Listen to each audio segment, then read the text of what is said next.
Hello, and thanks for taking the time to watch this video on medication safety from Homage. This is the first in a series of a few videos covering medication safety. My name is Leandria Campbell, and I'm a program specialist at Homage. Homage was formerly known as Senior Services of Snohomish County. It is a nonprofit organization based in Linwood, Washington. Homage has served seniors and disabled individuals in Snohomish County since 1974. We have many programs that promote healthy aging and focus on enhancing the quality of living while maintaining independence. Our funding comes from government grants and private donations. If you would like to know more about Homage or would like to make a donation, please check out our website at www.homage.org.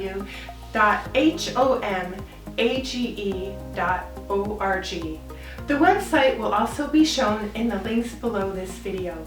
Please watch this video all the way to the end to find out how you can be entered into a drawing for a $50 grocery gift card in the month of May. This presentation is funded by Snohomish County and the Accountable Communities of Health.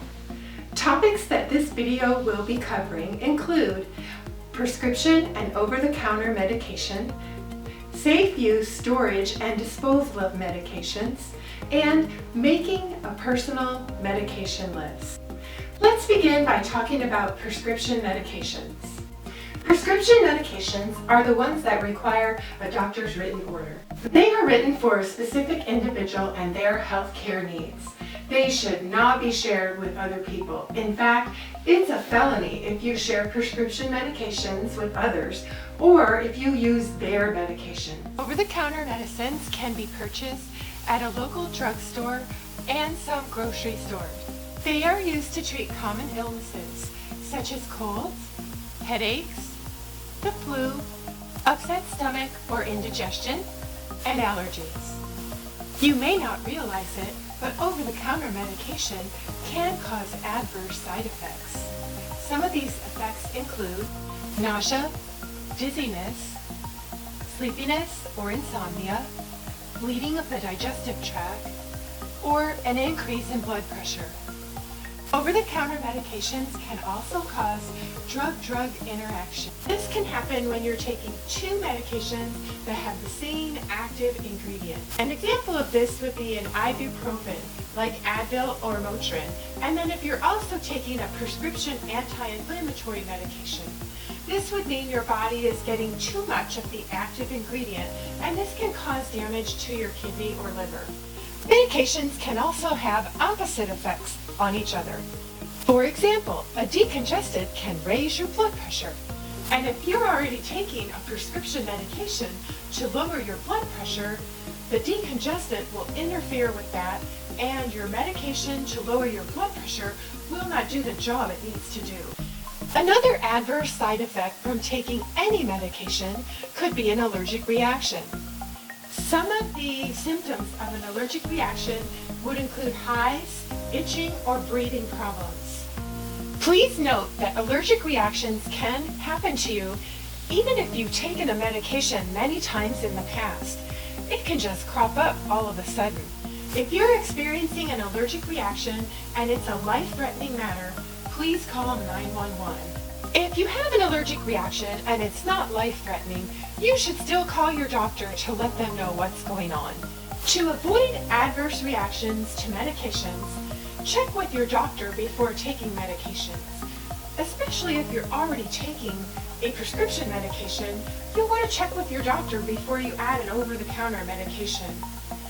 It's also a good idea to check with your pharmacist. They can really help you a lot with medication. Some other things you can do to avoid adverse reactions are to carefully read the drug facts that come with the medication.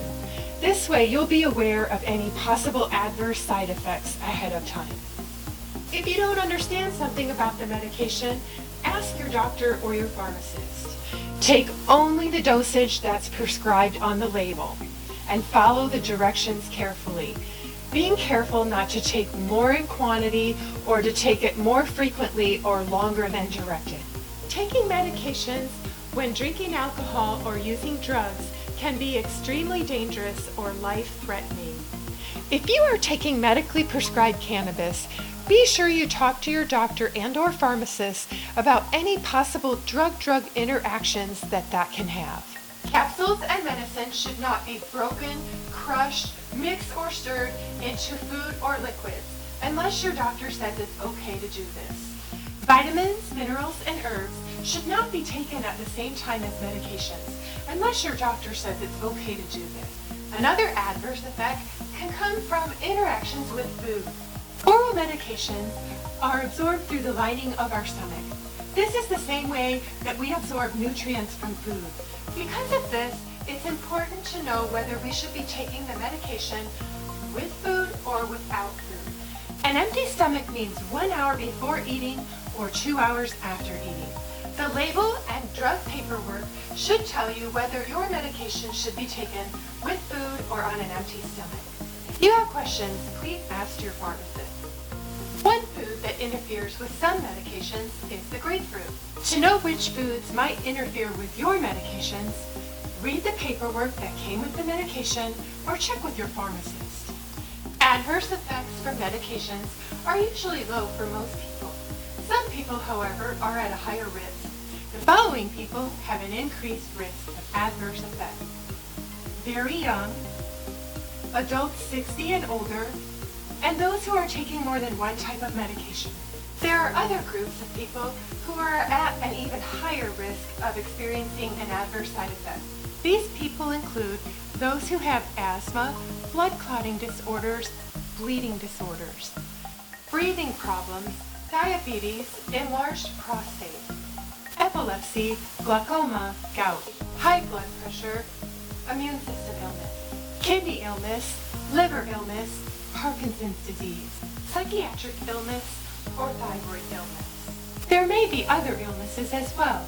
To find out if you are at a higher risk, please check with your healthcare team. Another way to avoid adverse side effects is by keeping a personal medication list. A lot of people in Snohomish, Washington use the File of Life. It's normally placed on your refrigerator. First responders know to look for it there. Inside the File of Life is a form that you fill out with your personal information, including the information on the medications you are taking and allergies that you might have. Take it out and fill out the information about yourself and your medications, being sure to use a pencil. That way, when your medications change, it's easy to erase it and fill it in again. Although a lot of people keep the File of Life on the refrigerator, we probably don't haul our refrigerators around with us everywhere we go. Although I really like food, and that might be a great idea, it's not really plausible. And the problem is, if I'm out walking around somewhere, I don't have this with me because I'm not hauling my refrigerator around with me. And if I were to fall and hurt myself and be unconscious, and first responders came, I wouldn't be able to tell them what my medications are. It's a really great idea to keep a copy in your wallet. You could also take a picture and keep it on your smartphone. There are also some apps that you can use to load a list of your medications onto the app. You might also want to consider giving a copy to your emergency contacts or someone who might have your medical power of attorney. Another adverse effect can be poisoning. This would come from people accidentally getting into medications that aren't for them. And because of this, I'd like to discuss safe storage and disposal of medication. Medications should be stored in a dry, dark place, out of sight and out of reach of pets, children, and others. Medications should not be stored in the bathroom in a medicine chest. Because of the steam that comes from showers and sinks, this is not good for your medication. It can deplete the strength of it. Bright lights and sunlight can also dilute the strength of your medication. Keeping them out of reach and sight also prevents people from stealing them and using them for themselves or selling them to others. Children would include teens. Teens are known to take drugs to parties called farm parties. That's P-H-A-R-M. They just grab anything, including over-the-counter meds. They take them to the party and put a big empty bowl in the middle of the table, dump the drugs into the bowl, and then just take them at random. 60,000 children per year end up in ER because they got into medications that were not meant for them. That's 4 busloads a day.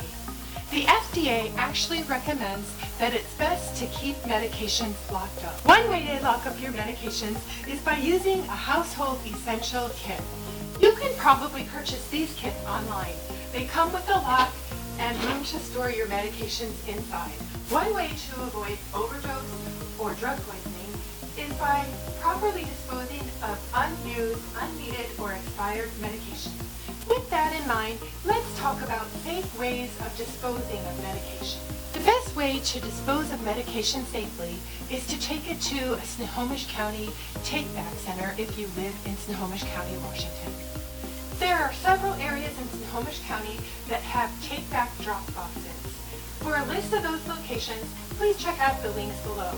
Please be sure to call the location before going to make sure that they are open and to see if they have room in their box for you to deposit your unneeded items. There are some items that are not accepted at a drop box location. Those things are listed on the back of the list. Some of those include inhalers, syrups, and vitamins. For those things that cannot be taken to the drop box, they can be placed inside of used coffee grounds or cat litter in a plastic bag. You can also use dirt. Mix that up and seal up the bag and place it in the garbage can.